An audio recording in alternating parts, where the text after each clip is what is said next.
It's time for episode 278 of the 3-Point Podcast, presented by the Memorial Healthcare Wellness Center. Check out memorialhealthcare.org for everything they offer. Sign up for October 21st, Go Green, Go Blue, 5K run walk.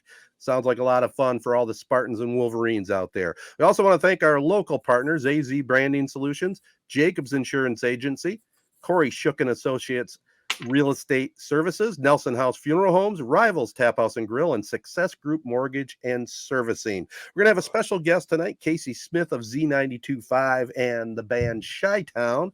We'll catch up with him in our prep spotlight, but as we always like to do, we like to play a little catch up.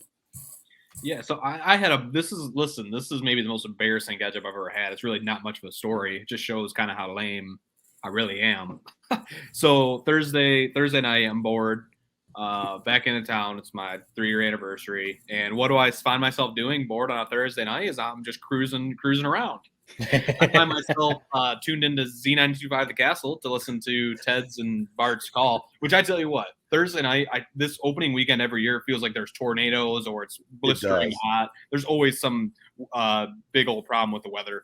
But I tell you what, that for those first couple hours that they were able to get that first half in of Owasso versus Eaton Rapids, Wilman Field just looked magical. And I was kind of blowing my mind as like a 3-year-old toddler driving by, seeing if Ted's call was synced with what was happening on the field.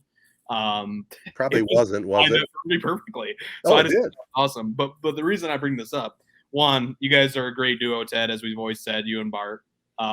You guys don't really cover much of the game. It's kind of almost like a podcast that a game broke out during, which I always appreciate that. I mean, at the end of the day, it's about being entertaining, and I appreciate that. Oh, cool.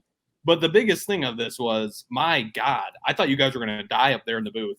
Every minute or so, you kept hinting at the fact how hot it was. Almost like you wanted the listeners at home to come and like bring you like a bag of ice or in a fan or something. Every other minute, it's talking about how hot they were in this press box. So I'm just going to leave it at that. Whatever you say can't be as embarrassing as what my weekend was listening to you. But explain to me what this 7th layer of hell was up in this press box, because my God, it sounded like hell on earth. Yeah. So wait, this is what it's come to in your swan song, basically your retirement in the radio, complaining about how hot it is in the press box. Are you going to start talking about like the lack of concessions and stuff? Like, right. Is this what the broadcast has come to? It's, I've turned into the typical grumpy old man. You could tell that. I will say this. How did this turn into an embarrassment for Jared? It sounds like more I should be embarrassed for talking about the weather constantly. It's embarrassing because, I got a night off. I got a 3-day weekend for once. And how do I spend it? I spend it sitting in my car, driving past Wilman Field like something out of like a 1990s rom-com, like high school dropout movie or something. So that's what's embarrassing about it. I'll be honest, I get what you're saying. Yeah, some people might be like, man, you got to do something else with your like you said, you finally got a weekend off. You're a little closer than I am, but whenever I'm back in town, I like to drive around too. I mean, even if just for a quick 10, 15 minutes, see what new stores there are, see what construction there is around town, see, how things have changed a little bit. So I get that, especially on a Friday night, or that was a Thursday night, if there's a local game going on. Yeah. Like I probably would have wanted to do the same thing and, grab a coffee at Foster's, or, go do some of that local stuff or something like that. So I get it, especially, man, a game at Wilman. It's been a while since I've been there for a game. It would have been hard for me not to stop and watch from behind the fence or something like that. I will say this, and it's my only comment I'm going to make on the weather. And I probably did overdo it a bit, but I'm not kidding you guys. Almost 40 years of doing this, there have been some hot openers in a press box. This is the hottest, and maybe it's because I'm out of shape. I don't know, but I was absolutely, completely drenched. I mean, just drenched. It was 90 degrees, 100% humidity, and they don't have a window back behind you, so you have no breeze at all. and Bart and I, we're not really small fellas, so we were both feeling the pain. So yeah. And like I said, you got to paint the picture. Right. You got to paint the picture. So yeah, when you guys are behind on plays and stuff, people at home got to know It's because you're about to pass out because it's so hot. They were like, I kid you not, like I'm like kind of laughing at myself. I'm circling this football field, listening to with this the air conditioning blaring in your car for about 10 minutes. Like, it's really that hot. I don't get it. At one point, Ted literally looks at Bart and he goes, "Yeah, I tell you what, I'd rather it be minus 50 degrees out than this. I'd rather be at the end of this year semifinal before the Ford Field than be out here in this That's heat." a fact. I Now, did say that. I just couldn't believe it. That's a fair comment. I mean, people talk about that all the time. Whether you're calling a game or you're actually playing football, would you rather play in that kind of heat, 90, 100, over 100 with humidity, or the freezing cold? Playing in blazing hot weather like that is just it's not fun. No. You're just pouring sweat. I sweat like crazy anyway, so pouring sweat. It's getting in your eyes. If you've got eye black on or whatever, it's that's getting into your eyes or whatever. Right. You're just trying to drink enough water, but that's not even doing anything. Yeah, that kind of heat, it is kind of crazy. I will tell you guys, I did have a little bit of a revelation that I thought, coming back and doing the first game of the year, am I going to start feeling like I regret and I'm stepping away? But no, I had the epiphany. I had the epiphany that, yeah, even though I'm going to miss some of it, it's become a lot tougher to gear up for a game. I mean, you know what I mean? It just it is. That's all. Well, you've even said it's just everyone thinks it's all glamour, right? Ted the sports guy on the radio, free admission, free food, and just all access and all this. But like you've said, you've got to lug the equipment, right? And you've got to put in the homework. If you have a high standard, you're not just going out there and winging it. So you're putting in the work, so the rosters. Yeah, it's not just walk up and everything's set up for you, click the mic on and call the game. There's a lot more to it than that. So I can appreciate that. Yeah, and I am kind of looking forward to the other Corunna games on the radio that I'm going to sit in as the third mic. It's going to be kind of cool that I don't have to do all that homework. I can still have the best seat in the house. I can still have fun with Bart and Casey, throw a comment or two out there. It's all good. So it'll keep me at least in it, just like my regular job that I'm semi-retired from. Seems like I put more time into this podcast than I probably should, but that's the way it goes. Yeah. No, I mean, it's one of those things too. I bet like you're doing it enough to like keep that, I don't know, keep the interest going. Right. Like if you just cold turkey quit, then maybe that would be a little harder to be like, oh man, I really do miss this. But like you've said, you could, even in a year or two, you could probably hit up Casey and be like, hey, you mind if I come up to the box and be the third mic? And they'd be like, sure, why not? Right. And I don't mind being like the call on guy, I'll be the sub if he has a conflict or Bart has a conflict. I'll be the guy that can kind of fill in. I'd be remiss if I didn't talk a little bit, guys, and let's all three of us talk just a little bit about it in this segment. The Pep Pigskin preview program. I mean, not to again pat ourselves on the back, but there's no doubt our 6th annual was our best. It was really, really good, I think. Great support from the people, the different media people and different guests we had on. I thought everything flowed well. Kudos to you for putting it all together. I mean, it was awesome, I think. Oh, yeah. And it's a fun one to put together because I just get to listen to all these dudes, or people preview, their area. And so, yeah, we definitely appreciate all the experts and media members taking a little time out and giving us their segments for the show. 100%. But yeah, it always goes over well and it continues to grow a little bit, especially as we get different guests on. We had a couple different people this time. It really is. Like you said, not to toot our own horn, pat ourselves on the back, but it's such a cool listen. It always ends up being about maybe an hour 15, hour 20, something like that. Flip it on and you get a preview of the whole state. And, you get a good look at what you should be looking for this fall in high school football, the whole state, all the way up to the UP, all the way to the thumb. Detroit, Jared, you did an awesome job covering the Detroit area. So, no, it's really cool. It's one of those that, you texted Ted that when you started listening to it, you got like goosebumps a little bit. When I'm editing it, I do a little bit, I'm putting it together. And cause some of those people, when they start talking, they get a little fired up when they're like previewing. So I do too. And then especially, it helps when in two or three of the segments, people were talking about Corunna. Yeah. So that kind of added a little bit this year, so yeah, it was very cool. It is awesome, Matt. You do a freaking phenomenal job. And what I noticed this year, and it's funny how you say our 6 is our best, is I'll second that. I not that I remember each of them that we've done along the years, but I had like probably 10 plus people reach out to me about it, which people never reach out to me about this podcast for anything. And so the fact that 10 people reached out to me, said, dude, this is an awesome pod. I can't believe you guys do this. It's really cool. Like that's awesome. And you guys are the ones that put in a lot of that legwork for that pod, you especially, Matt. So it turned out awesome. I will say one thing that people kept mentioning to me a couple of days. I think I had 3 or 4 people text me about this. So obviously I was very high on Dan Roan. So they were beating Davison 14-0 on Thursday. Then the game got suspended. Now, you would think, and getting to play a quarter against the Dan Roan coach team and then giving them a whole night to dissect that first quarter of film, you would think that would lead to a victory, but they ended up blowing the lead. And so I had a lot of people kind of laughing at me, oh, where's Dan Roan now? He's a fair guy. What happened? What's this? What's that? So I will say that's kind of a big L I took, at least in game number 1 this year from that prep preview, was how high I was on DSL. Yeah, but again, tells you people are listening to you, though, too. Yeah. Yeah, that's a good thing. If people know you blew it, well, okay, at least you listened. And you did mention it was like, I forget exactly what you said, but you said something like you have a different appreciation for those media members, like a Jason Hutton or like Brandon Green or like Sam Ali, who fire out theirs basically in one take. They just fly through. And, yes, you did do a really good job with Detroit, but, you mentioned you struggled through it a little bit, kind of like probably Ted says, when people jump into the booth and try and do play-by-play, thinking they can just do it. There's a lot more to it than just, flipping on the mic and doing it. But no, it's a cool show.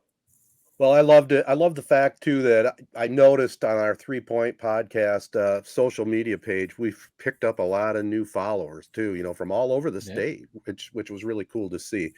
Before we end this segment, guys, I know, Matt, your daughter, I think, started 2nd grade. I got 2 granddaughters. One started school today. One starts tomorrow. So nice. The cycle begins, right? It's always a crazy, we talk about it with football season. It's almost like, summer ends so abruptly when football starts. And it's kind of that same way when school starts, because, it's just summer, going to the pool, going to the park, waking up whenever, going to bed a little later. Then all of a sudden, boom, we're into that school routine. And, it's just, it's crazy how fast it goes, Ted. You definitely remember it very well. And it's just like, man, 2nd grade already. It seems like she was just, toddling around like our son is right now. So it's exciting though. She's crazy excited for it. Like your grandkids probably are too. No, I got 4 granddaughters. Oh, sorry, Jared. I was just going to throw this in there. I got 4 granddaughters. How important was her outfit for the first day of school? She had it planned for like a week or 2. She has the whole week planned. She has every day planned of what she's going to wear this week. So she's getting to that age where she wants to, plan her clothes. Did you guys always used to? Because I remember when I was a kid. I tell you what, I loved school. I always loved school. I did too. Through college, I couldn't wait for school to start. Once you get to August and it's like football practice is going, you have 2-a-days, and then even the days where you have just one practice without school, it's like next thing you know, practice is 4.5 hours because there's nothing to stop you from practicing all damn day. I always loved it because it meant practice for football was going to be 2.5 hours, then you're out. Mm-hmm. And it was also I just always loved going to school, and like you said, the first day of school outfit was always a big deal. Now, what sucked for me coming into like sophomore, junior, senior year is we would have football practice in the morning on that very first day of school. So it's like you show up and you're wearing like workout clothes. It's like not exactly the glamorous entrance you had envisioned. But what did you guys used to wear? Like, what was your style your senior year, Matt? Do you remember what you wore to school your first day? I can admit I was definitely, the typical mall stores for us back then, like the Abercrombie and Fitch and, American Eagle, those typical stores. That's what I was all about. I wanted to wear the polo or wear, the graphic tees and stuff. That's cargo pants, were big back when I was in school. But yeah, it was a big deal. You wanted to show up and looking nice, because you hadn't seen some of those people in a few months. So you got to look nice. Yeah, that was the cool thing. You might see some of them at the fair. That kind of whetted your appetite to get back together with everybody. But back to the fashion, I always, the big thing when I was in school was got to have a new pair of Levi's. We had Levi jeans, and then and then button down short sleeve shirt. That was kind of the look, at that time. Bell bottom jeans, by the way. The varsity Levi's. jacket, right? Varsity jacket when it cooled off for sure. That's the other thing. I think we talked about it on this podcast a while back, but seems like at least in our area or Corona, varsity jackets are kind of out, and we couldn't wait to get a varsity jacket. It's crazy too, because I actually did not get one. I just chose not to. I always, now looking back, I almost wish I would have. But I at the time, whatever, I just chose not to. I always thought they were super cool though, especially for the athletes who did, like wrestling, swimming, track, and they're just walking around clang, clang, clang, clang, Medals clang, everywhere. medals on the back of their jacket. I mean, because that's what I always think. Like, I'd get like the one medal if we won conference in basketball. I'd get the one medal if we won conference. I didn't have very many medals. So that was always one thing. But I always thought, varsity jackets were cool. I thought that was. If I was a freshman that made the varsity team or something like that, maybe I would have considered getting one. It just wasn't. They're not what they were back in Ted's day. You didn't need to have one. Right. And what it was, and I always grew up like, oh, you get those for free. Like you always, as soon as you're on varsity, like they hand one out to you or something. They give you a letter. That's not what happens. They're like $400, and right. So my mom would always say, "Yeah, I'll get you one," but it's like that's gonna be your main Christmas gift. So what? No, I'm not. Thanks, but no thanks. Yeah, right. I don't want that. So no, I never had one. Yeah. Okay. Things were different in my time. I mean, you had the varsity club. There was actually a club that everybody that was a varsity athlete participated in. And I couldn't wait. I mean, I was fortunate enough to letter in baseball freshman year, so. Man, I had that varsity jacket all set for sophomore season, man. It was it was the cool Especially, thing. Like you guys said, if you're a freshman or you're on varsity early, you want to get that varsity jacket. You want to be showing off. Hey, I'm a sophomore. Look at my letter. Chicks dug the varsity jacket back then. Yep. Just like you had a girlfriend, you give them your jacket to wear. That's so it was big in our day, football, to give somebody. You would give them the jersey you're not wearing for your game. You would give to your girlfriend or, someone else to wear to school that Friday. That was a huge deal for us. Who was showing up to school wearing your jersey? Like sometimes it was kind of a statement. If someone showed up, it'd be like, "Ooh, it really was." So it was still a thing for you, Jared. I didn't know if that left. I think it's still a thing to this day. I wouldn't be surprised. Was that a thing in your day, Ted? Gosh, I can't remember. Are you saying that?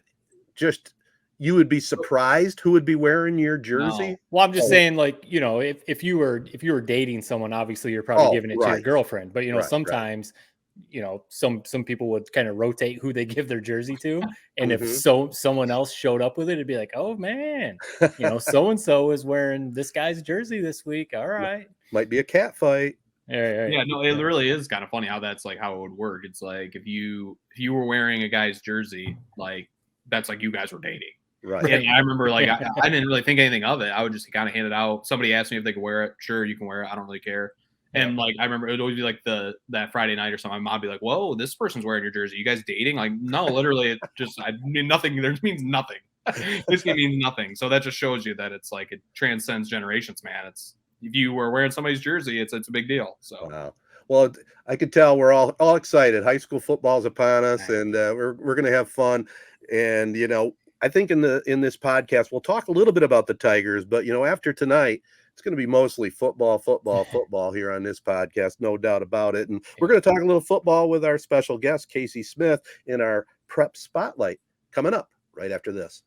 All right, guys, it's now time for the Prep Spotlight presented by Jacobs Insurance Agency. And before we take a look at last week's high school football games, we've got a special guest. And speaking of high school football, we have Casey Smith on.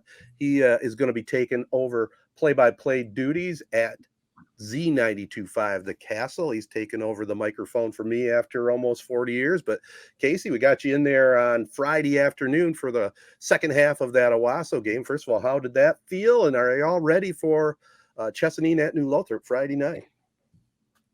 I am ready. I will say you scared me a little bit on the drive over because you were like, I've never been more hot in my life. I was sweating through my shirt. I was sweating through my shorts. I was like, what am I getting into in this press box? It's like a sauna, but it was a little cooler. I think you and Bart said that it was a little bit easier, but it was super fun. It was cool getting to see you two guys work. Cause I mean, like you're truly like veterans of radio broadcasting. You've been doing it for forever. How long? It was cool to see you guys just in sync with one another. And I'm super excited to get started and get working. Well, I think you're going to really enjoy working with Bart. And the one thing you got to be prepared for, he'll throw out references that you'll go, what in the hell are you talking about? Because I don't pick up about half of them. So just roll with it. Yeah, those will go over my head, but I'll get better. Is there any sense of maybe worry's not right word, nervousness, having to fill the shoes of, local legend, D925, the sports guy, Ted Patel? Is it kind of hard stepping into the booth knowing that he's walking out? I mean, yeah, it's definitely hard. Like, people are probably going to be like, well, this guy sucks. Like, where'd they find this guy? But, I mean, Ted's been super good he's emailed me a bunch of stuff. He's let me sit in on games before. I sat in on a couple basketball games last year. Obviously the football game last week. So he's been nothing but helpful. And I know I just got to learn with time. It's not going to be perfect right away, but got plenty of games to do it. So, yeah. I think Ted would be the first one, and he has said this on the podcast. When he goes back and listens to his first few games, that you almost want to delete them. Everyone, it's a learning curve, obviously. So kind of along those lines, what have you like studied Ted's tapes? We've interviewed Dan Miller. We've interviewed Jesse Goldberg-Strassler, who does play-by-play for the Lugnuts. The guy, Zach Linfield, who called play-by-play for Michigan football last year. So everyone kind of has their way they go about it. What has kind of been your process? Are you just going to go out there and do your thing? Or, did you No, study definitely something? not winging it. That would not go well.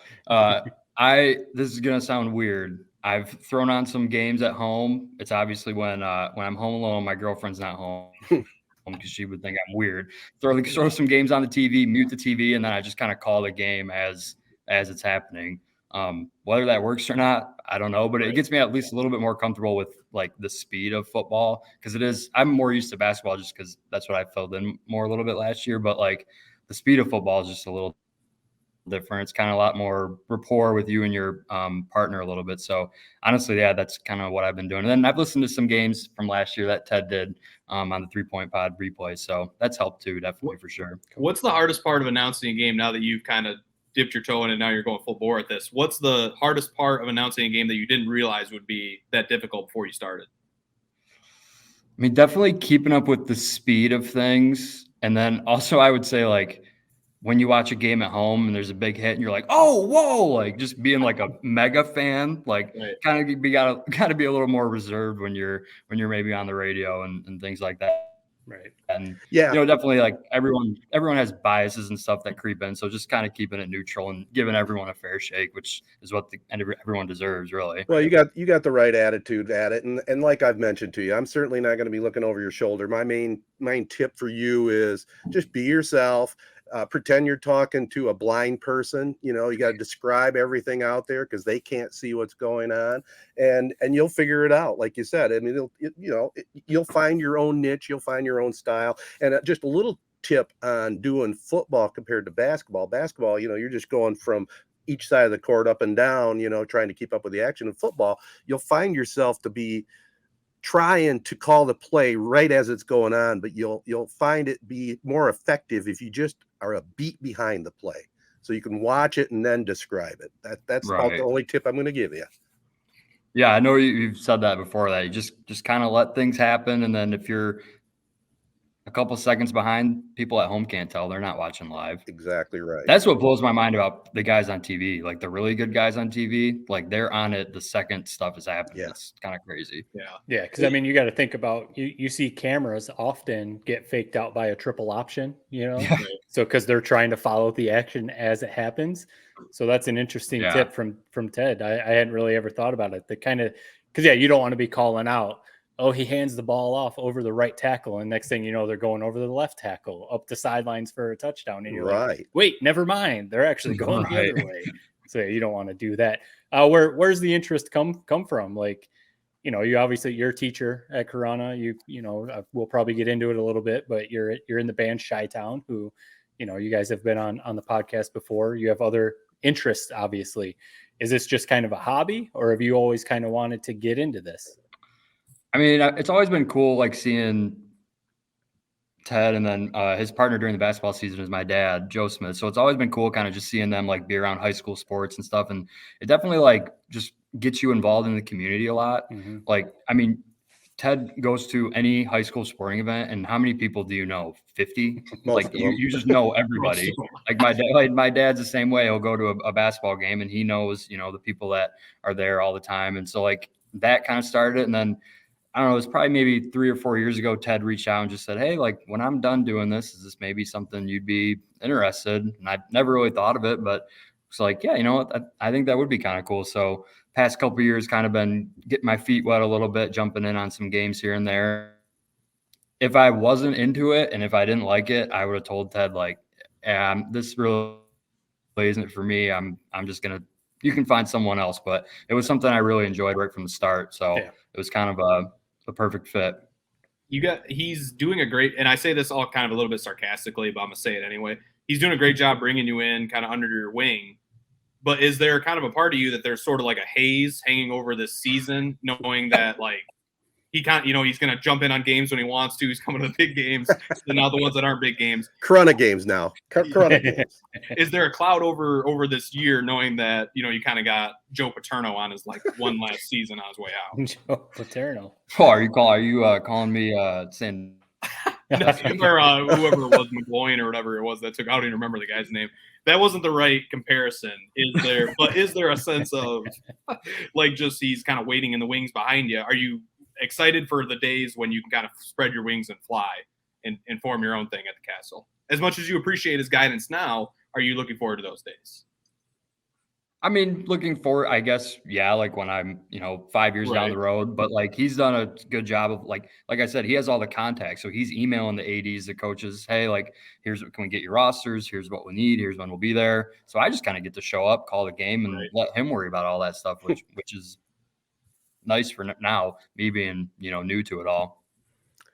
Well, we're definitely looking forward to it, Casey. I know that the microphone will be in good hands, so looking forward to listening. Especially, you got a good matchup, Chesaning and New Lothrop, right out of the gate Thursday night. So I won't be looking over your shoulder. I won't be in the box, so you are on your own for that one. Now, another thing that you're very comfortable with is obviously drummer of Shiatown. You guys have really got a great reputation out there, and you got a huge September coming up. Talk about the band a little bit. Yeah, we're just coming off of the month of June, July, and August. We had about 20, 21, 22 shows. So we were super busy this summer playing some like super awesome gigs. We just played at MIS a couple weeks ago for the NASCAR race. That was like peak, the highest we'll ever get, like in my opinion. It was awesome. The crowd was like literally in the palm of our hand. Like it was an awesome experience, like something that like a lot of like you guys both played sports at a really high level, like the crowd just feeding off of you. Like it was like that to a T. Like anything we did, they were just feeling it, and it was awesome. And then yeah, this September we have 8 or 9 shows in September. We're going to Arts Beats and Eats next Sunday, like the Sunday of Labor Day, which is a huge festival in Royal Oak. There's like 12 stages. It goes on all day. We played there last year. We're back there again. It's always nice when people want you back. You feel like you feel like you're doing well. And then from there we go to Pittsburgh, where we're there for 3 nights, playing at a bar down there that we've played before. Pitt Panthers are home. I can't remember who they're playing, but they're home that Saturday. We'll be there Thursday, Friday, Saturday. And then one of our biggest shows of the year that we've played 2 years in a row is Big Country Fest in Frankenmuth, which is Saturday, September 30th, I think is the day. And that's like 3,000 people at Frankenmuth in the pavilion over there. And that's like honestly one of the highlights of our year, because it kind of ends the summer cycle for us where we kind of take some time off, but it's like one of the higher points of our touring schedule, I guess you could say. What was the MIS show like? Because I've been there for Faster Horses when it's just like a DJ and people are going nuts over that. And I saw the pictures, I saw the video. It looked like one hell of a party. Was it the rowdiest crowd you've ever performed in front of? Is that fair to say? Oh yeah. Before we even started, we had guys coming up to us saying, you're the band tonight, right? And we were like, yeah. And they're like, so we'll run security. We'll make sure people aren't going too crazy. And we're like, we're used to playing, kind of bars and stuff where people aren't going too crazy. And we're like, yeah, whatever.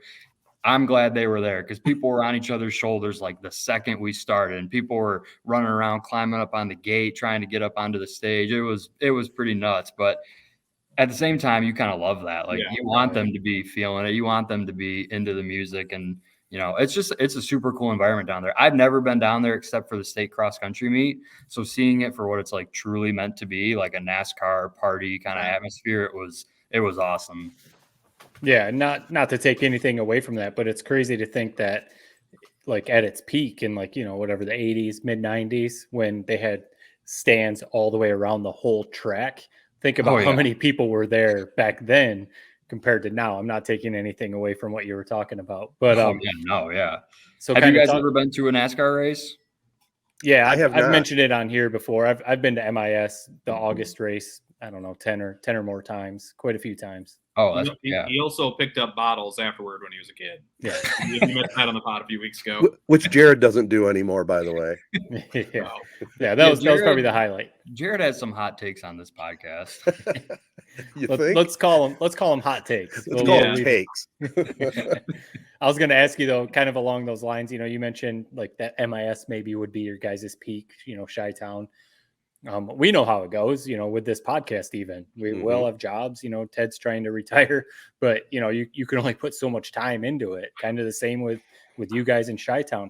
When you play a place like MIS, when you go to Pittsburgh and you play Frankenmuth and all those other places, do you guys ever have conversations of like, what if we go like full time at this and like you quit as a teacher, don't, everyone go full time. Is there ever a conversation like that? Or are you guys kind of cool with where you're at?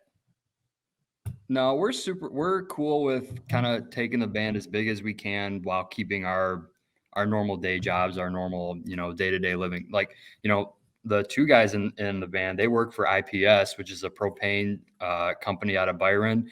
I mean, they service like all of the Midwest, honestly, and down into Florida and Texas and all those places. So, I mean, they're busy too. They got full-time jobs. Our guitar player, he's like a full-time HVAC consultant. Like, he's down traveling all the time too. And then our bass player, Troy, he works for Baker, doing a bunch of different stuff for them. So we all have pretty busy day jobs, but we usually can find, one day a week or one day every other week to get together. And then show days, we block off that weekend. Yeah, it's kind of like the question that was asked of me before, did I ever want to go into broadcasting full-time as a profession? Sure, I would have loved to, but, you got to do a lot to make a career and make the kind of money that I was able to make, in my real job. So I get it. Right. And there's nothing wrong with it because you guys have your own niche, like I talked about with Shiatown, and you're definitely one of the more popular bands in mid-Michigan and maybe one of the more popular country bands probably in the state, I would guess, Yeah, I mean, we like, not to, toot our own horn or whatever, but our Glenn, our one of our singers, he kind of does the booking for us. His phone rings nonstop. Like, if we wanted to play Thursday, Friday, Saturday, every weekend of every year, we could. Not really something we're interested in at this time right now, but like, we appreciate that we have that kind of connection with people. Yeah.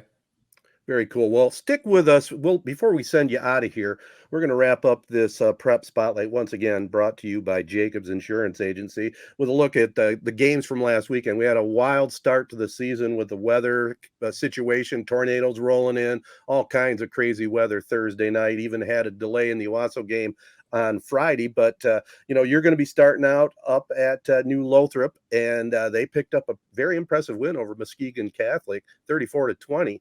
Clint Galvis, just an outstanding coach. You're going to love talking to him as you go along. Off to another great start. Yeah, the train keeps rolling for New Lothrop. It's kind of all you can say. They just win. We talk. Go ahead.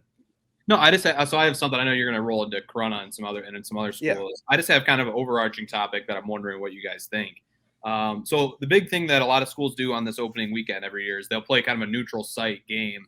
A lot of teams play at Lawrence Tech. A lot of teams play at the Big House. That's the big one. Atwood Stadium. Atwood, right. And I couldn't help but notice, so Northville, the Mustangs, pick up maybe their biggest win in school history. They beat Clarkston, who just last year made it all the way to the semifinals. They beat them in the biggest game in school history, and I just can't help but think that it's a missed opportunity that they didn't play this game at Northville High School and on a Friday night in front of the entire hometown, where they had to travel all the way to Ann Arbor. And they probably brought a decent crowd, but you just look around at the highlights of it, and there's nobody there because it's the big house. They're obviously not going to fill it. So I hate these neutral site games, but I have a feeling that, as you guys were laughing about my takes earlier, I have a feeling that I'm kind of in the minority on that. What do you guys think? Are you, Matt, you're kind of the big Michigan fan, so I think you might love this idea of playing a game at the big house. What do you think? If I could have had the opportunity as a high school football player to play at the big house, I would say that would have been really cool. But I'm definitely with you to think about what you just described for that high school, that community, to be able to see that win on their field. That would have been really cool. I think of it too as like, all the college matchups. I'm definitely kind of out on the neutral games in college because, think about, a while ago, Michigan got blown out, but when they played Alabama with, when they had Denard Robinson at Jerry World, where the Cowboys play, Michigan got blown out, but that would have been really cool to either have Alabama come up to the big house or for Michigan to go to Tuscaloosa and play, at Alabama's field. That would have been really cool. So some of these neutral field games, I just think, you're losing that feeling of on campus or for high school, for that community. Now, like this coming up weekend, North Carolina, South Carolina, they're playing at Bank of America Stadium where the Panthers play. That's a little different because, North Carolina, South Carolina is so close. That actually is kind of cool for them. So it'd be like if Michigan and Michigan State played at Ford Field, that's not as big of a deal. But I'm definitely with you. I'm kind of out on the neutral field thing. Now, again, as a high schooler, it'd probably be pretty cool to play at the big house. Yeah, I'm kind of the same way. I mean, if I was a player and had the opportunity to play at someplace like Michigan or at Michigan State, I'm all in. But for the fans, I agree with you. There's nothing like being on your home field underneath the lights, man. It's just awesome. We've talked about that before. Hey, being Corunna graduates, we all played football at Corunna, the three of us anyway. And, we've hyped them. Hopefully we haven't hyped them too much. Some people might think so. Some have told me that. But which is because we're such big fans and we're all Corunna alums, like you said. Yeah, we're not going to deny it for sure. But they jumped out to a nice 40-0 win over Fowlerville. 3 quarters, they called off the fourth quarter because of the weather. And, we've talked about it before. We're looking forward to watching them. And I'm sure you're looking forward to calling their games, Casey. Yeah, those are we were talking about it on the air the other day, but we have, I think 9 regular season really good games and then leading into the playoffs. But those Corunna games are the 3 ones that I'm kind of most looking forward to because, it's getting to the point where a lot of those kids that are playing I had in class. Right. So it's kind of cool being able to see them actually, compete and play on the football and you'll know field. the names, which is nice. You don't really want to study as much as you would other games. That helps. That helps a lot. It really does. And it's the energy thing too. I mean, we've talked about it with Shep, who's calling, the Tigers right now for Bally Sports. And, not to get into that whole topic, but we've said part of maybe his criticism is that the Tigers have just kind of stunk for the last few years. So it's kind of hard as the play-by-play to really get into it when your team is 150 games under 500 or whatever. Now, you go to Nick and East Field and you've got a legitimate state title contender with Corunna. There's going to be some extra energy. And then, the kids and all that kind of stuff. So, that adds to it. That's really cool. Yeah, for sure. Well, some of the other games just touch upon them. Langsburg with a big win over Durand. Langsburg's starting quarterback, who's an outstanding athlete, Ty Randall, out for the year. So they've downed the Railroaders out of the gate just to start the season without him. Chesaning lost by 4 to Bath, 26-22. But I'll end this segment here with Owasso. The Trojans downed Eaton Rapids 48-12, running clock. You got a chance to see them in the second half, Casey. My perspective is this is definitely going to be a much improved team that Ron Tyner looks like that maybe he can build upon something there. Their line looks solid. They have good skill players. It's still going to be tough in the Flint Metro for sure, but he's taken a step forward. And like he said last year, he considers that not his first year, not year 1. That was year 0. Just taking over the reins, getting to know the kids. And this is really his first year now that he has the program going. And I see good things for Owasso. Yeah. I mean, you can go fast. Yeah. So, I mean, from everything I was listening to your guys' broadcast on both Thursday and Friday, the number one thing, and I think the biggest reason why they've had this turnaround, and you kind of buried the lead, Ted, is the new helmets. They got rid of the clip art Trojan. Now they bring in the Owasso script. Not the sharpest looking helmet, but it's infinitely better than what it has been the last 5 or 6 years. So just in that sense, I think this is already a program on the rise. There you go. Yeah, you can definitely tell just like when 3 or 4 of those guys get the ball, they just move a little bit different than Owasso really has in the past. Right. Well, that's it's going to be a fun. They just need to build the program. I mean, they need to get some positivity going. That program was kind of in the dumps for a little bit, so they just need to get some positivity going. Yeah, their last decade has definitely been on the bottom end. So steps forward, and I think they've made that right move with the coach they have now. Looks like the players are buying into it, and that's what it's all about, you know. And you just stick with it and keep rolling for the next couple of years till you develop that program. Well, Casey, we're looking forward to your play-by-play debut coming up Thursday night, Chesaning at New Lothrop.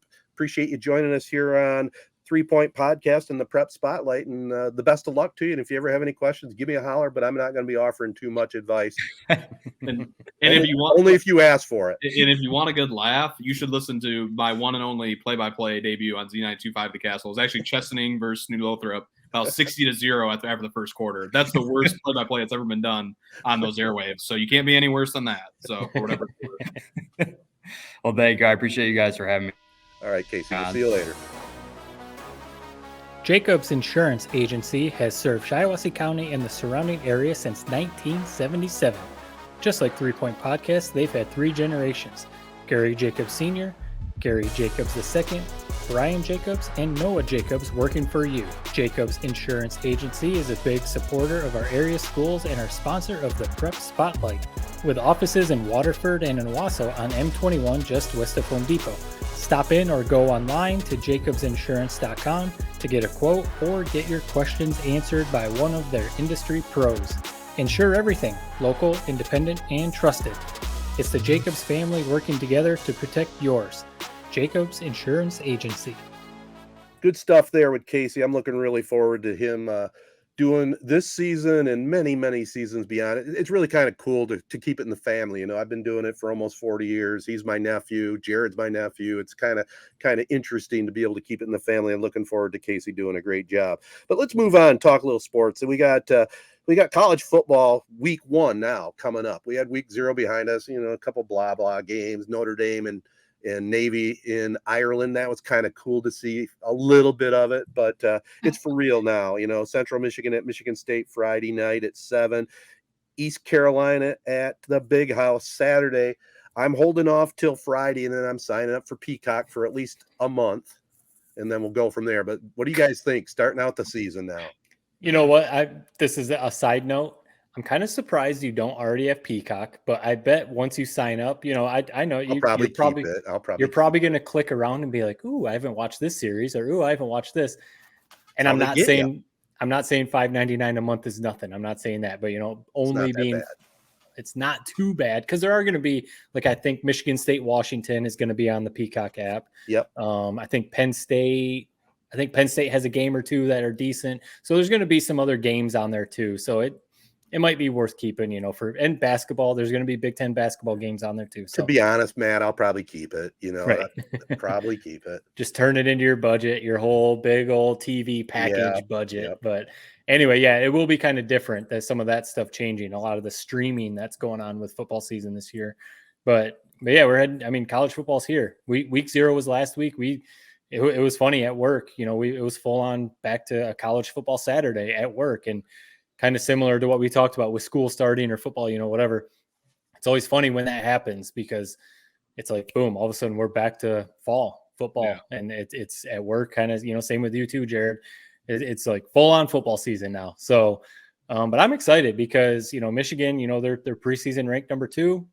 Obviously there's quite a bit of drama with Jim Harbaugh and the whole coaching stuff, and he's suspended for the first few games, and they're kind of rotating through some head coaches and stuff. So there's just some drama there or whatever. But honestly, this is we're not saying anything groundbreaking here. This is the most talented team that Michigan has had, at least under the Harbaugh regime. 100%. And there's no reason that they should not be right back in the playoff. They've got everything in front of them. Yeah, they've got a tough in They've got Michigan State, in East Lansing. Ohio State's coming to the big house. They've got Penn State, but other than those games, some other teams, Nebraska, some other teams might sneak up on them, but everything's right there for Michigan to be right back in the playoff. I don't know about you guys though. I gotta like try and keep my excitement down because we know what happens with Michigan football. Mm-hmm. I mean, beating Ohio State is just hard in general. Michigan State, even if they're down, is always going to be a tough game. And then Michigan traditionally usually slips up against an Illinois or, a Nebraska or something like that. And the last 2 years have almost just gone right. Yeah, they lost to Michigan State a couple years ago, but, everything else went right. I just have a feeling that something's going to happen this year to screw up this season. Maybe not. Maybe that's me being like, skeptical or whatever, but everything's right there for Michigan to be right back in the playoff.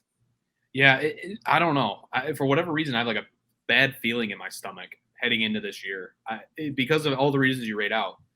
Everything fell right the last 2 years. Injuries, those make or break games against Nebraska where Martinez fumbled it out of nowhere and we win that game. Last year, it takes a Jake Moody boot as basically his time expires to beat Illinois. I have a hard time getting myself to that college football playoff and without looking at each of these games along the way, because it's hard to kind of plan it out when you know that at some point they are going to slip up. Maybe they'll be lucky like they have the last 2 years, find a way to win those games. That's where a guy like JJ McCarthy, kind of in his penultimate year, like let's see what he has, what type of leadership he has.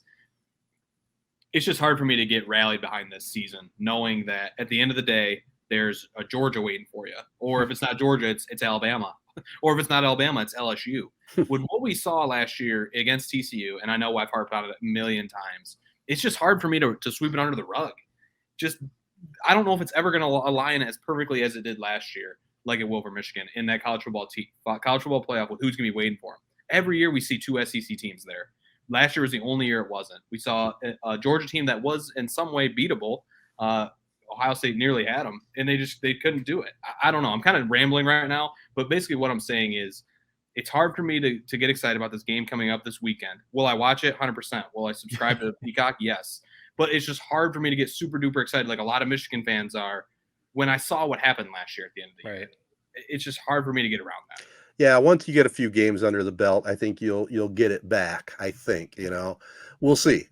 But they start off against East Carolina. I wouldn't say this is an absolute gimme, but it should be.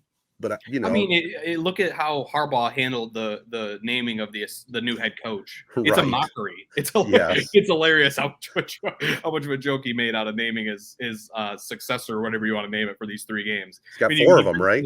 He brings in his 90-year-old dad as an assistant coach, and this little like Photoshop they posted of him smiling, it looks just like Harbaugh. It's the funniest thing, and you guys can't lie. There would be some part of you if they lost one of these games. Like you'd almost be like kind of laughing at it, like just the way they handled it. The basically no real thought behind who's going to coach what. It almost seems like nobody's really kind of the head coach during these games.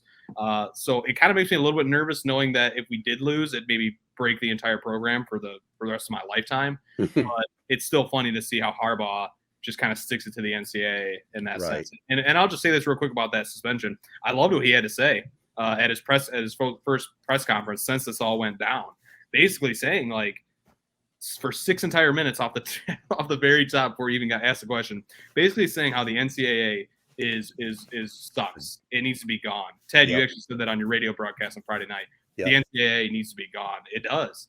They've blown this entire thing. I mean, you think about NIL and how for like 15, 20 years we've been saying they need to pay these guys. Right. And the NCAA would not budge until they literally had to budge. And now they have no guide rails, no rules, no regulations. Whereas if they would have just maybe, 10 years ago done a small little, like say, hey, we're going to give you guys $10,000 to do this or whatever that number might have been.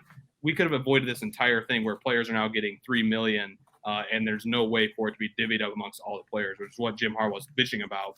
So there's no revenue share for these players. Yeah. So with all that being said, let's get back to football. I just thought it was funny that he basically just went out and just ripped the entire NCAA. And one note I will make on that press conference that made me very nervous. I know we don't want to talk about this heading into a season that hasn't even started yet. But basically, they asked him, how was it conveyed to you that you were going to take a 3-game suspension at the start of the year? He said, quote unquote, don't want to go into how it was conveyed, but it was conveyed, and I respect his decision, Harbaugh said. I've heard people comment on it slap on the wrist. To me, it's more like a baseball bat to the kneecaps or the shoulder. So what this tells me is, again, Ward Manuel basically doing everything in his power to piss off Jim Harbaugh. Mm-hmm. And which I think this was a smart move. I mean, you look ahead to next year. Now they're most likely going to take a 1-game suspension at the start of the year, and Harbaugh will be there for Texas. So I think it was a smart move to take the suspension. But again, it's Ward Manuel just pushing and prodding Jim Harbaugh like he's a sleeping bear, just almost getting him ready to leave.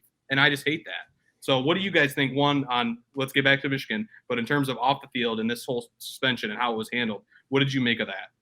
I mean, I think everything you said, I agree with. I think they needed to do something to try and like move on from it, because if they didn't do the self-imposed suspension, then it was literally going to just drag on with the NCAA, which it still may for a little bit.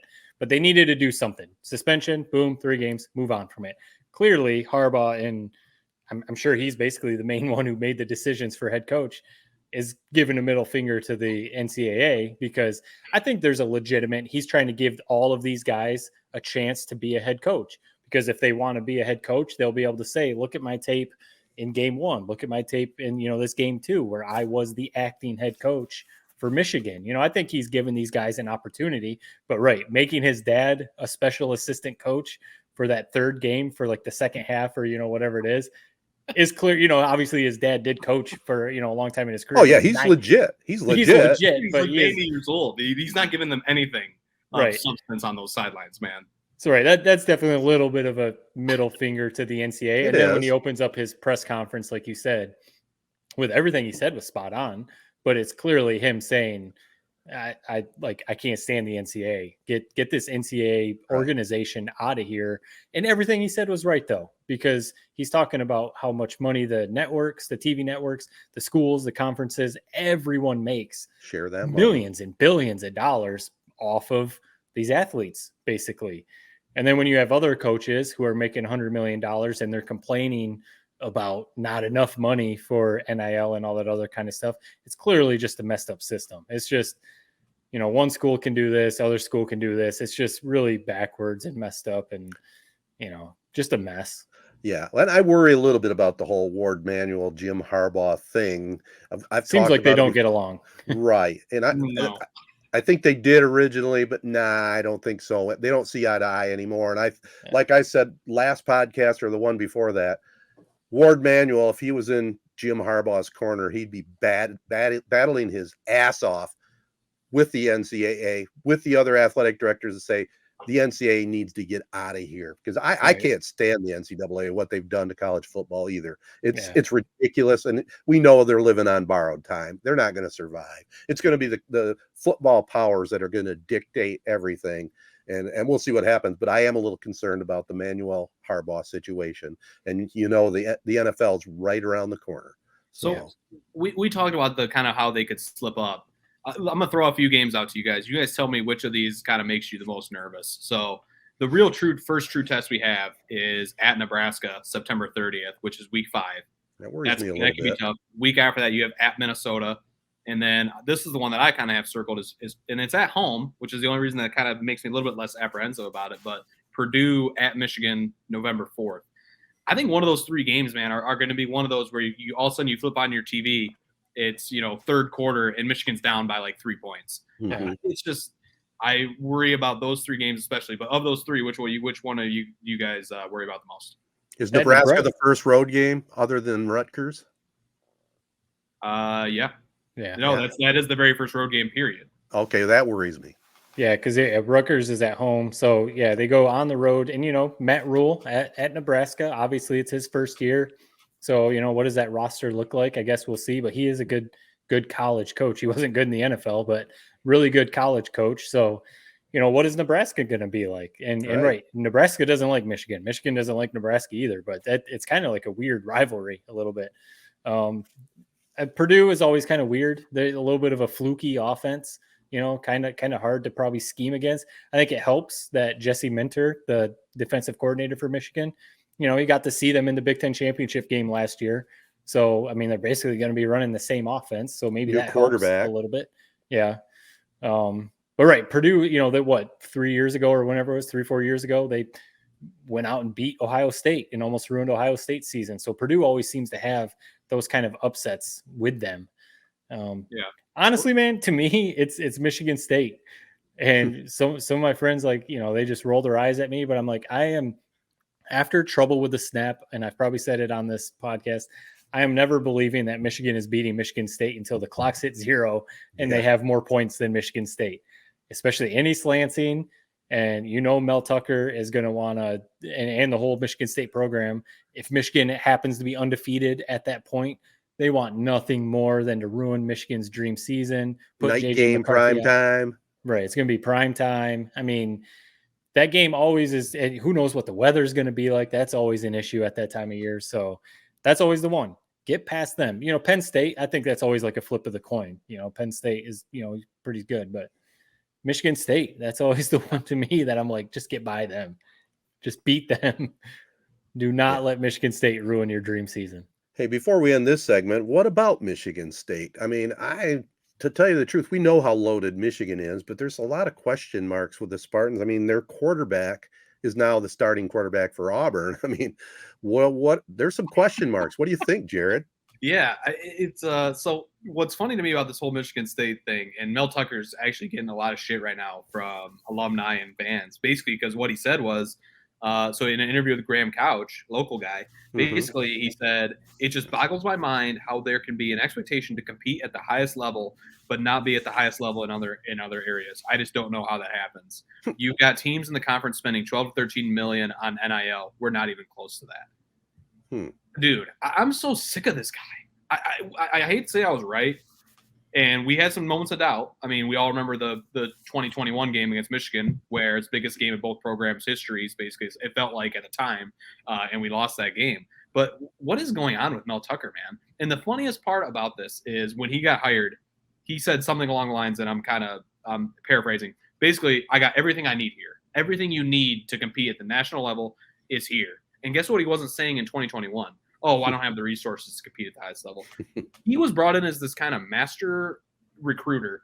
And I laughed at this because I haven't been up to date on this. I'll be honest. I looked it up. They're 52nd in recruiting in this upcoming class in the country. I mean, not only was this guy the quote unquote defensive guru coming from Colorado, and his defense is horrendous. Even the years they were good, they were horrendous. But now it's like the recruiting, the pit bulls, the Ferraris, the cigars. Clearly, that's not working either. I really think Michigan State has a serious issue with their head coach. Oh, and by the way, he's like maybe top 5, top 6 highest paid guy in the entire league, in the entire nation. It's a big time problem. What do you guys think? And the funniest thing about it all, with all that I just said, over under for wins this year, 5.5. I mean, dear God, that's not good. Vegas knows more than any of us. I think we were all going to say, oh, they won 7 games, they won 8 games, 5.5. And oh, by the way, the majority of the money is getting bet on the under. So it's not looking good in East Lansing. That's for damn sure. But what do you guys make of the NIL comments? Honestly, to me, it's a bad look, whether it is Jim Harbaugh, whether it's Nick Saban, Kirby Smart, whoever. Now, here's the thing. A lot of coaches do that. I mean, a week or two ago, Nick Saban was basically saying the same thing about Alabama's boosters. And it, to an extent, it's just kind of something stupid that coaches say a lot. They might say, look at this school over here. They're doing this. Why can't we, be up on par with them? I just always think it's a bad look whenever any coach says it. What makes it even worse to me is when Mel Tucker, and it's not because I'm not a Michigan State fan, but because when Nick Saban or Kirby Smart, Dabo Swinney, when those guys do it, they've won national titles. They're winning the SEC. They're winning the ACC all the time. Mel Tucker's not winning any games. He had what looks like right now a fluke season when he had Kenneth Walker as his running back. Otherwise, he's been under 500 his other 2 seasons, at Michigan State. And Vegas has them 5.5 for wins. I mean, that's not a good look. If they don't make a bowl this year, that is not a good look. So when you're making $100 million, which he is, and they just got a brand new football facility that was on display everywhere. Michigan State has every resource they need. I mean, yes, are they in the SEC, getting some? No, but Michigan State has every resource that they need. So for him to come out and say that, it looks very disingenuous. And when you're also going 5-7, it's a very bad look. Yeah. Yeah, I can't really add much to that, guys. I mean, yeah, I think it's a 5-win football team. I think Mel Tucker is going to be in trouble after this year, and his comments just made no sense to me at all. I mean, it's like setting you up to be a failure. I mean, just to me, it's a built-in excuse, that he doesn't have that money. Give me a break. Go out and It's recruit also some players. I know Michigan State fans, they're still, hopeful for him. And I get it. Of course, that's your head coach, but Harbaugh came in with a lot of the same type of stuff, doing music videos and crazy recruiting stuff, whatever. It just seems like Michigan State fans can't maybe I shouldn't say it like that, but it seems like some people can't see the difference in the two, because Harbaugh was coming in with a pretty good coaching record. He had turned a couple programs around in college, San Diego State and Stanford. He had coached in the Super Bowl, did his whole thing with the 49ers. So he's coming in with a little bit of a better track record than what Mel Tucker is. And all of a sudden they pay Mel Tucker $100 million. I know people will say that was the going rate, and, he was going to maybe go to LSU. So we had to pay him that kind of money. It's just okay, but now you got him complaining about NIL money when they just opened a state-of-the-art football facility. So, and it's named after Tom Izzo, which rightfully so. But Tom Izzo's not complaining about any, resources or whatever. So I don't know what to tell you, man. And you know what's funny about that? The big unveiling they just had of this football center is I literally had somebody who will remain unnamed message me who, worked closely with Eastern Michigan football, literally said, this is exactly the setup we have at Eastern Michigan. So I just thought it was hilarious how kids are all going wow, putting their hands on their head and going wow when they're walking around this brand new facility. And it's no, this is just what every program has. But I found the quote that I was looking for with Tucker this is when he was very first hired, February 2020. The commitment is here. The resources are here. The want to, the leadership is here. Everything we need is right here now to get what we need to get done. If you can't recruit in Michigan, let's see. And then he goes, ... If you can't recruit at Michigan State, you probably just can't recruit. So literally he's contradicted everything he said. In the midst of all this, he's made a mockery of Michigan State, showing up at Madison Square Garden for games wearing Gucci suits or whatever the hell he's been wearing, taking pictures with pit bulls, cigars, all that shit. I say all this knowing that he's probably going to beat Michigan on that game. But for what it's worth, it's hilarious to laugh about in the offseason, and just know that this is the silver lining, or not, of this entire season. If we do lose to Michigan State, is at least this guy's days are probably numbered. And it's just a fun storyline to follow as the season goes. Ted, you said at the very start, the quarterback that wasn't good enough for Michigan State is starting for Hugh Freeze at Auburn. So I don't know. You tell me who doesn't know how to evaluate talent.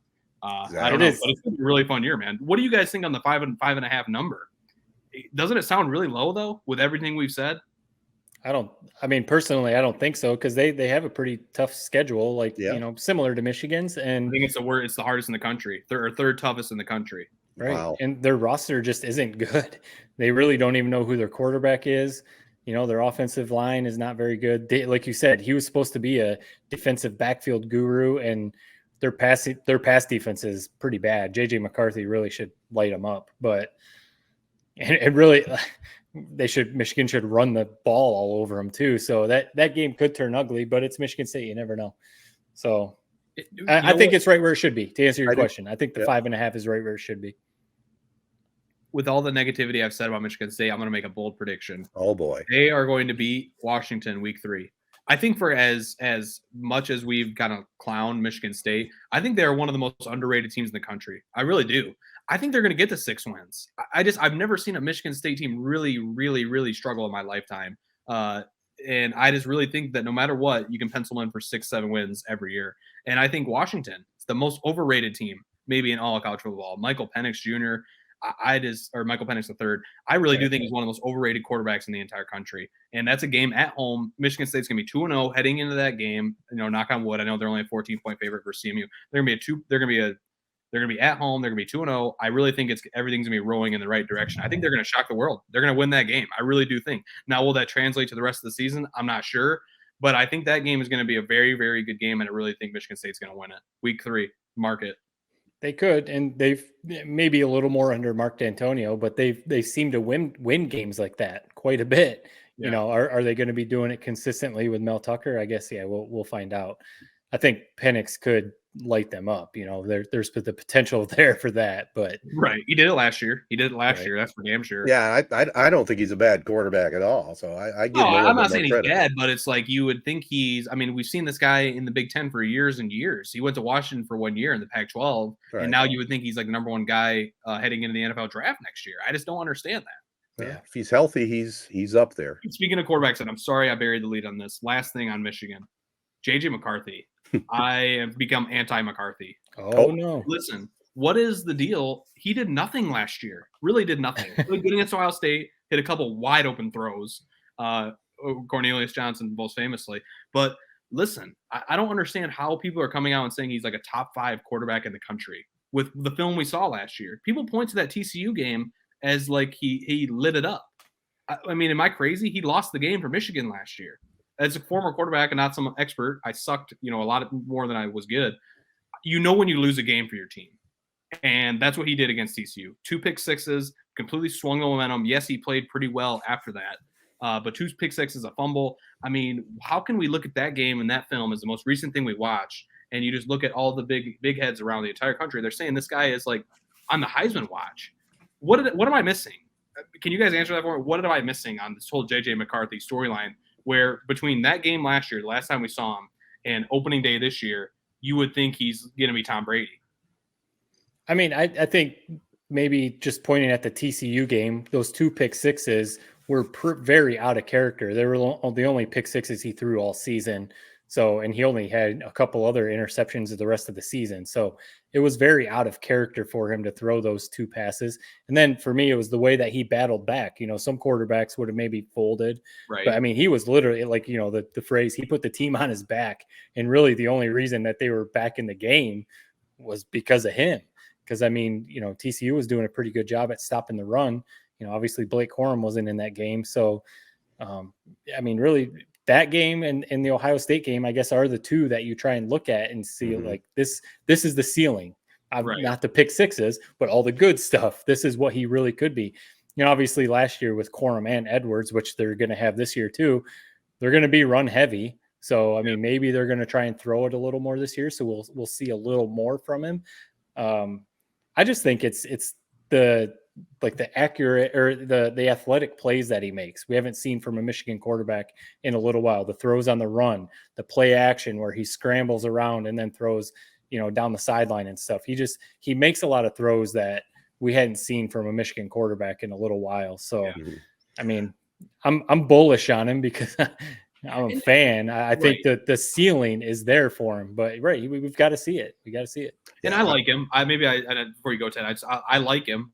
So I don't want to say like I don't like him. It's just the thing where everybody starts liking something too much, where you just like feel it in your nature. Like I don't like it as much anymore. I kind of hate it. That's what happened to me with McCarthy. Right. You don't want to be a front runner because I will go along with the experts. No offense, Jared, but I'm going to go along with most of the national experts.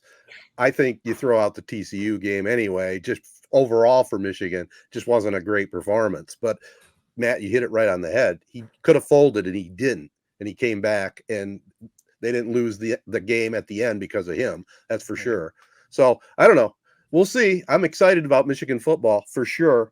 And I'm excited about Lions football. I think we've talked enough, though. We'll get more into that after that Kansas City game. I do want to, before we wrap up and maybe have a short Tedertainment, the Tigers. We probably won't talk about the Tigers much more because baseball is winding down. We're going to be heavy on football. But these 4 young kids they got, especially Parker Meadows coming up now big. I mean, you got 4 players that you can have in that lineup to build upon that are young and that pitching staff can come along. I don't know if they're going to hit your win totally predicted this year, Jared. It's going to be close, but I think this is a team that's definitely on the upswing and they're going to be fun to watch the next few years, I think. And Hinch is the right manager. I've seen enough of him. I like the way he operates. Yep. This is exactly what they needed. We knew they weren't going to be good this year. I know they kind of teased us a little bit at the beginning of the season, but we've been saying it for a while. They need to show, whether it's free agents or, whoever draft picks, whatever, that there's something to build around. And because it's been a while since they've had that, and they do. I mean, because again, kind of similar to the whole JJ McCarthy and TCU game thing, teams, they could kind of fold. Once they're out of the race by mid-June, early June, they're out of the playoffs. But these guys, Parker Meadows coming up, taking advantage of his opportunity. Riley Green coming back from his injury and looking like he probably could have been an all-star if he would have stayed healthy. Torkelson has actually, I know I've been very critical of him. He's actually looked like he's figured something out, so same with him. He could have listened to all the criticism and basically called it a career, and he's turned it around. They've got some pieces. We know Miguel Cabrera's contract's going to be off the books. They're stuck with Baez, whatever. He is who he is, Jared's favorite player. But they've got some young pieces. The biggest thing, they need some of the pitching to turn into, some legitimate, starting pitching that you can count on. Are they going to have Justin Verlander and Max Scherzer, like they did back in the day? Probably not right away, but they need some consistent pitching. But they've, like you said, Ted, that's a long way to say this is legitimately exciting. Because these players are now 2, 3, 4, 5 years into their career. They're not rookies coming out of college. These are guys going into the prime of their career. So they've got something to build on, and they've got the manager, like you said. Yeah, it's been awesome to watch. Like you said, they are coming. I need them to get to 70 wins to hit the over/under win total from the start of the year. Which, if you guys remember, I was very bullish on this team. We're finally starting to see a little bit of that. The fun, the excitement, the youth. Hinch being a great manager, like we've talked about. I'll be honest, a lot of the relievers have developed in an area I never thought they would, but put that on Chris Fetter more than anything. It's been a fun year, man. You just hope it closes out with Miggy having his kind of last farewell coming up here very soon within a month. You just hope they kind of keep some of that juice heading into that very last weekend where he's going to play his final game. Yeah, by the way, cool was that? How cool was that to see him and Verlander face off too? That awesome. Was, I didn't see it live.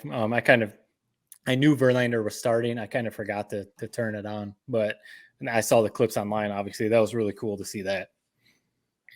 I'm so glad that I wasn't a fan in those days, because you look at how loaded those teams were, and it's like, and then you realize that they never even won a World Series, never really even came really that close. Even in the World Series they made it felt like they kind of got bludgeoned in both of them. And you kind of describing this young core, Ted, and how it's like they really started to turn a corner. But then you got Matt saying, "Oh, they're not going to have Max Scherzer and Justin Verlander on the staff," and that's true. And they didn't even win it when they had those guys. Right. So it's just such a weird and hard sport. I'm excited for them to maybe make a push for the playoffs next year, but it's hard to really get fully in on them. Well, it was cool to see the Cabrera Verlander thing, but I am excited, cautiously optimistic on the Tigers in the future. We didn't even talk about Kerry Carpenter, man. He's the real deal, so he fits right in. All right, well, let's one final baseball thought. How about the end of that Little League World Series? Huh? Wasn't that unreal? That swing was as good as Ken Griffey Jr. I mean, you saw that swing, you go, "Oh, this is over." It was unreal. Little League World Series is one of those events. We've talked about it with other events, whether it's Super Bowl, Masters, whatever. It always delivers. It's always fun. Yeah, you don't necessarily get a walk-off every time, but the Little League World Series is always fun. And I mean, we used to do a lot of the games from our office here in Charlotte. We do a lot of the early ones. They're always fun games to work on because the energy is there. The kids are having fun. The parents are having fun. They're, just so much positivity and stuff like that. The kids love playing with each other and everything. So Little League World Series. And I think we posted on Facebook and stuff. The Tigers are going to be playing at the Little League World Series next year against the Yankees. That'll be really cool. So it'd be cool to watch, but as far as fans go, you can't really go watch that game in person, can you? Is it just for like the Little League players? I mean, how big's that stadium? You can, but it's very limited. I think it's only like 8,000 people. That's what I thought. So, I mean, it does end up being mostly family, right? But you could try and get tickets, I guess. What cracks me up about the Little League World Series, and especially that ending, is like the announcers are setting it up like this guy's hit like 5 home runs. Right. Sure enough, when you 5 seconds later, a meatball right over, and you see the catcher setting up on the outside of the plate, and it's just a missed throw, goes right over the plate, hammers it a mile. So you love those moments, man. But you're not kidding, Ted. I mean, just a perfect swing, just a missile off the bat. And what a moment. I mean, Curacao was a great team. anytime it's not Japan that makes it out of the international pool, it's a damn good team. So just an awesome Little League World Series. It's the best time of year every year. Perfect lead into football. It sure is. And it's one of those bucket list items that at least I have crossed off my list. I've been to the Little League World Series, and it's all it's cut out to be. It's something to see for sure. It would be really cool to go to. Yep. Yeah. All right. Well, we as we always do, we seem to go a little longer than we anticipate. So let's do a real short Tedertainment Tonight right after this.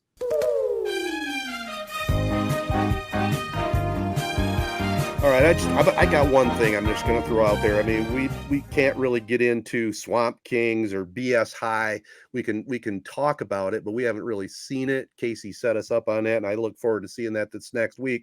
But Jared sent me a text that was very interesting. It was a video of Post Malone, a PBS special where it's called The Tiny Desk, and he sang I think 3 or 4 songs, kind of unplugged. Yep. I got a question for you, Jared.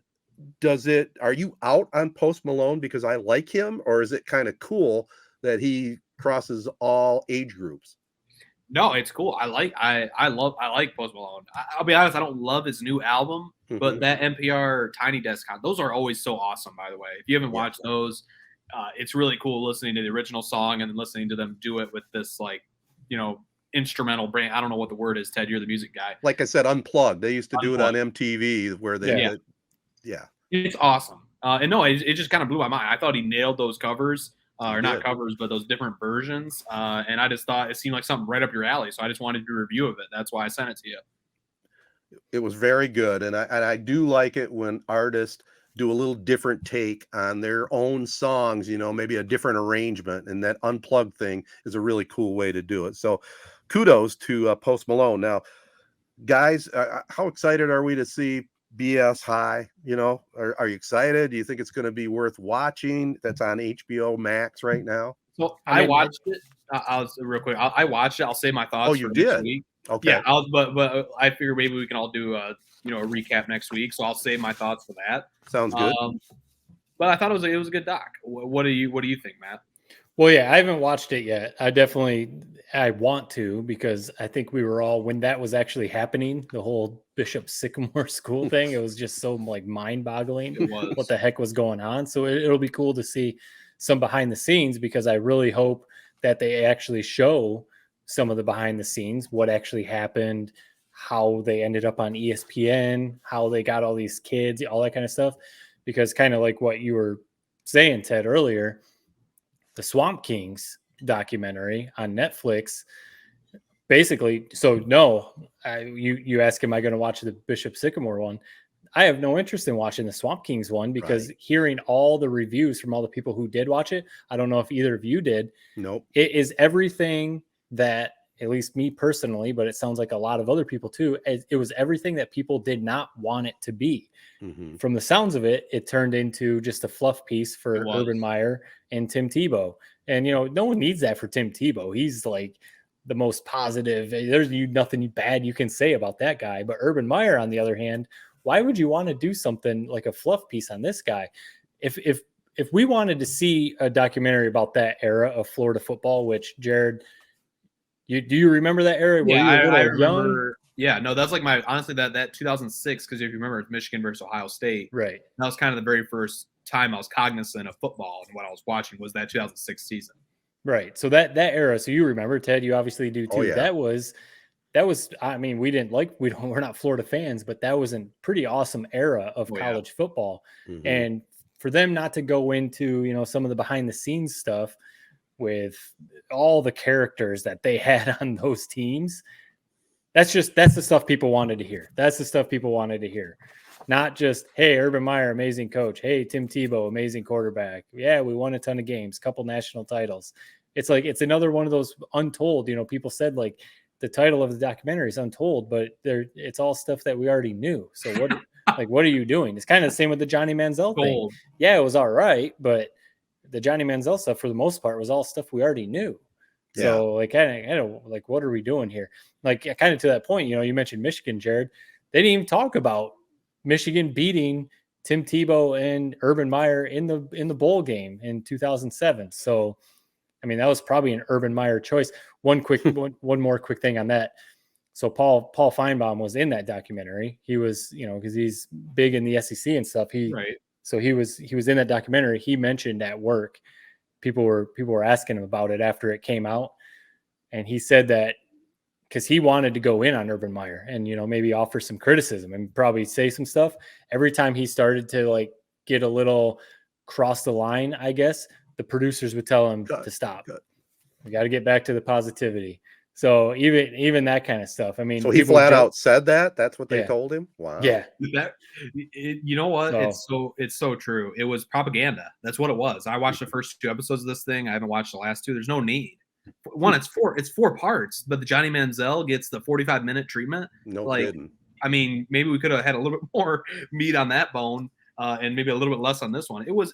They didn't get into anything. From what I heard, I mean, I only watched the first 2 episodes, but Aaron Hernandez gets mentioned one time. I'm not saying you need to spend 45 minutes on that whole situation. A lot of it unfolded, by the time he was out of those doors, but it just was shit. It was. And I like Urban Meyer, even through all the shit he's gone through. Like I still am like, I would go play for that guy. And my one positive part of this is he ran those programs like a military. Like you watch this footage of those first like couple of years that I went through, they're literally bringing out wrestling mats and it's footage. You can see it. And they bring out these wrestling mats and these kids are literally like wrestling to the death. And he's just talking about how it's like, it was this program was the hardest program you were ever going to play for. Like, and that's what I prided myself on. This is the toughest place to play in the entire nation. And so of that part, I loved it.